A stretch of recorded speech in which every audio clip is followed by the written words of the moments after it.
right, listen to this. Last year at this appraisal event, a person brought in a ceramic plate that they had used as a dog dish for years, and it turned out to be a Picasso. Yes, a Picasso. And it was worth a few $1,000s. So if you've always wanted to see if that find at the yard sale was worth anything, or if you wanted to learn more about maybe the history of a family heirloom, you have to come out to What's It Worth.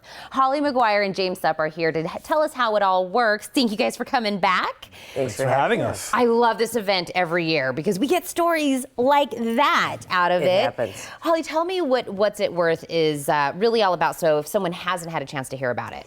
Well, it's the fundraiser of Assistance League Tucson, and this is our 6th year. We're really excited to be holding the event on our campus because we feel that it's going to really spotlight what we do and the impact we have in Tucson. People will have a chance to bring their items for appraisal and then to tour our campus and see our philanthropies and what we do. And our thrift shop. Visit our thrift shop, which is another way that we make a lot of our money to go for our programs. This is such a great thing all around. A lot of people are going to get some good. Absolutely. We know the dollars are going to something Yes. great, and we're going to take, like you said, the opportunity to learn more about Assisted League as well. That's what we're hoping. And I said I love this event every year when it comes around, and I know everyone here at the station does. I know we're going to go through a couple of items coming up, but let's talk about the appraisers themselves. And we know you, James, and your mustache from a TV, and a lot of the appraisers are going to kind of be familiar with a lot of people. Who's joining this year? See, we've got Colleen Fesco, we've got Stuart Whitehurst, we've got Linda Dyer. Who am I missing? And you. And myself. And you. Yes, thank you. You will be there. Yes. And we're going to get a little taste of what you do. So somebody brings you an item. Let's start with the baseball and kind of tell me what you do.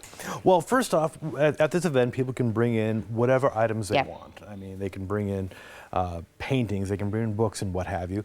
And we'll sit down with them, we'll talk to them about whatever the object they brought in, hear their story, hear what they know about it, and try to give them an idea of what the value is and answer any questions they might have on the history of the item, where it came from, and its authenticity. Right.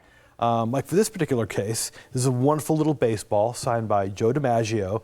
Underneath it says HOF 55, which is Hall of Fame 55 is when he was inducted. And a client of mine was basically asking, well, how much is this one worth? Well, this particular baseball is kind of at the low end of the Joe DiMaggio market. It was signed between 1994 and 1999. You can tell that because on the back of it, it has the official ball of the American League signed by the last president of the American League. Okay. He was president from 1994 to 1995, so that dates it very solidly. And the Joe DiMaggio signature itself is wonderful. It's a great signature, but it's from late in his career. So it's probably in the $200 to $300 range, maybe a little more.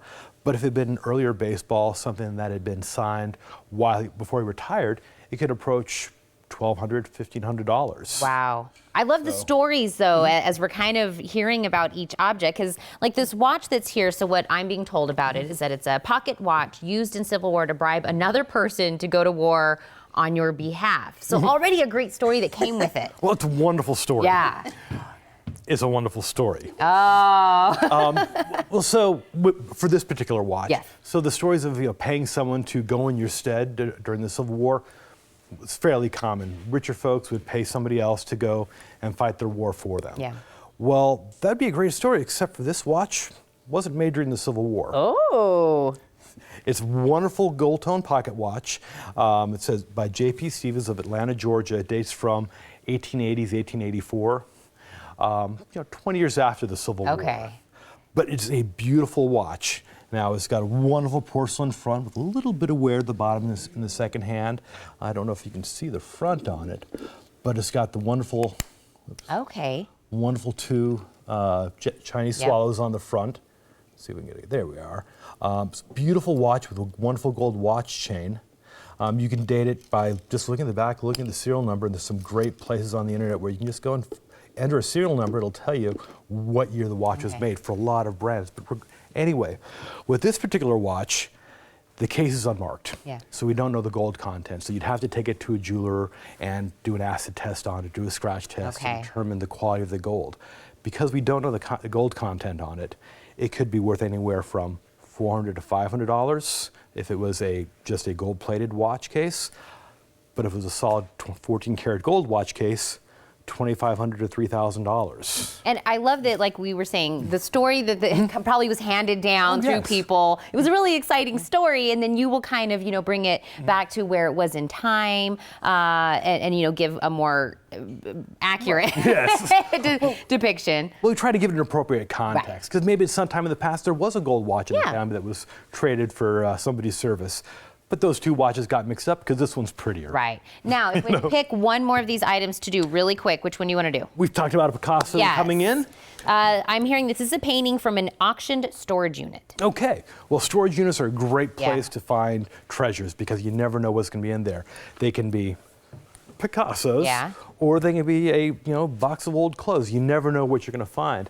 And in this particular case, it's a great frame, which happens to be worth more than the Picasso itself. Interesting. So this Picasso is a print. Yep. You can tell by looking very closely with a magnifying glass or a loupe, and you can see all these little dots that are regularly spaced, and that can show you that it was made with a photographic reproduction machine. I feel like we could talk about this picture and all of these items so much, but everybody needs to come out to the event to have something done like this for them. You guys, I always love this event so much. Everybody in the studio is super excited. James, thank you so much. Thank you so much, Holly. I'm going to remind everyone, you can get your ticket to What's It Worth by calling 345-0717 or by visiting whatsitworth.org. And remember, that's what's with a Z.